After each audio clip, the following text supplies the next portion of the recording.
সৃষ্টির উষ্ণলগ্ন থেকে সৌন্দর্যের প্রতি মানুষের আকর্ষণ আরও সুন্দর হয়ে ওঠার প্রবণতা লক্ষণীয়। সময় বদলেছে মানসিকতা ও দৃষ্টিভঙ্গি। প্রযুক্তি ও আধুনিকতা বদলে দিয়েছে পুরো বিশ্বকে। সময়ের সাথে তাল মিলিয়ে পাল্টে গেছে রূপচর্চার ধরন, মাধ্যম ও উপাদান। তারই ধারাবাহিকতা এসেছে মেকআপ। মেকআপ নারীকে আত্মবিশ্বাসী করে তোলে, মানসিকভাবে অনেক বেশি শক্তিশালী করে তোলে। মেকআপের প্রতি ভালোবাসা থেকে কেউ কেউ এটাকে বেছে নিয়েছে পেশা হিসাবে। তেমনই একজন ফারিয়া মহসিন, যে কিনা মেকআপ দিয়ে জয় করেছেন বিশ্ব দরবার।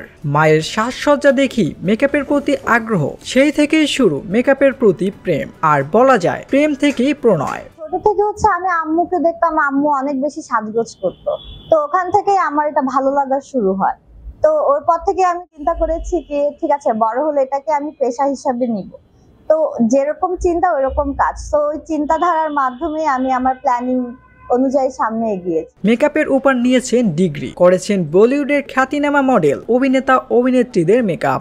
সালমান খান থেকে শুরু করে হানি সিং, জ্যাকুলিন ফার্নান্দেজ, ববি দেওয়াল সহ আরো অনেকেরই নিয়মিত মেকআপ করেছেন ফারিয়া মহসিন। পাকিস্তান ও আরব আমিরাতে রয়েছে তার সুখ্যাতি। আমি বলিউড সেলিব্রিটিদের সাথে কন্টিনিউয়াস কাজ করে চলছি। তারপর বাংলাদেশের ফার্স্ট মেকআপ আর্টিস্ট হিসাবে আমি আইফা অ্যাওয়ার্ড করেছি।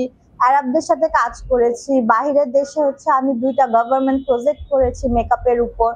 একটা আপনার স্মার্ট সিটি আবুধাবিকে নিয়ে, আরেকটা রাসেল খাইমা ট্যুরিজম নিয়ে। আর এছাড়াও আমি বিভিন্ন সেলিব্রিটিসদের সাথে আছি। মেকআপ ছাড়া একজন নারী অনেকটা লবণ ছাড়া খাবারের মতো। যুগ যুগ ধরে চলে আসা নারীর সাজে প্রসাধনী নিয়ে এমন মন্তব্য করেছেন দার্শনিক প্লুটো। প্রাচীন মিশরীয় যুগ থেকে শুরু করে এলিজাবেথের সময়কাল, ইতিহাসের দিকে ফিরে তাকালে দেখা যায় প্রতিটি ধাপই নারী বিভিন্ন প্রসাধনী নিয়েছে, নিজেকে আকর্ষণীয় করে উপস্থাপন করেছে। তবে 8-10টা মেকআপ আর্টিস্ট থেকে ভিন্ন তার গল্পটা। ছোটকাল থেকে আমার মেকআপের প্রতি একটা প্যাশন কাজ করতো। তো ইচ্ছা ছিল ছোটকাল থেকে বড় হয়ে আমি মেকআপ আর্টিস্ট হবো, এটাকে প্রফেশন হিসাবে নিব।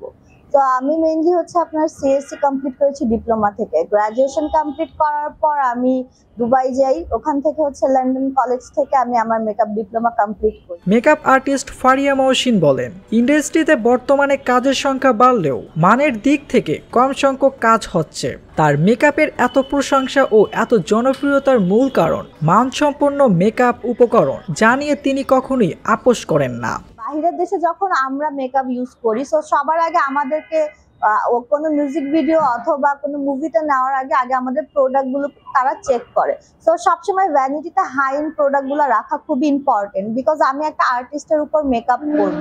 সো আর্টিস্টের যেন স্কিনের কোনো প্রবলেম না হয়, সেক্ষেত্রে আমার কেয়ারফুল থাকতে হবে।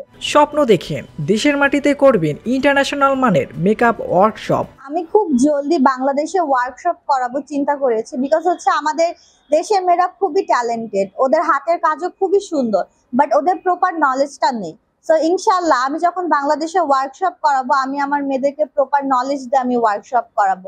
বাংলাদেশের মেয়েরা খুবই ট্যালেন্ট, প্রপার ট্রেনিং না পাওয়ার কারণে অনেকে পিছিয়ে পড়েছেন। তাই আমি চাই বাংলাদেশে একটি ইন্টারন্যাশনাল মানের মেকআপ ওয়ার্কশপ গড়ে তুলতে, যার মাধ্যমে প্রপার মেকআপ সম্পর্কে জানতে পারবে সবাই। সত্য, বস্তুনিষ্ঠ ও নিরপেক্ষ দৈনিক জনবাণী।